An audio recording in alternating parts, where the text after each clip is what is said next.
Welcome to Luca is a Billionaire, where the only thing I invest in is your answers.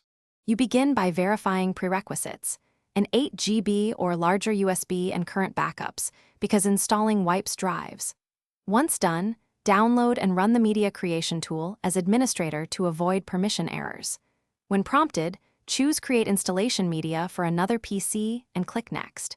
You do this now so the tool fetches the correct Windows 11 version and architecture. Make sure your internet connection is stable. The tool downloads several gigabytes and will pause or corrupt files if interrupted. Now configure options. Pick language, edition, and architecture that match your target PC. You'll most often choose 64-bit for modern machines. Then select the media type, USB flash drive for direct creation or ISO if you need to burn or mount later. If you pick USB, the tool formats the drive and copies files automatically, so make sure you selected the correct device. If you chose ISO, save it locally. Then use Rufus or similar to create a bootable USB for custom partitioning or dual boot setups.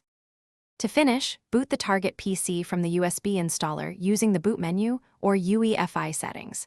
You'll follow the Windows setup prompts, choose Custom Install for a clean install or upgrade to keep files and apps. Once installation completes, confirm Windows activation in Settings and run Windows Update to fetch drivers.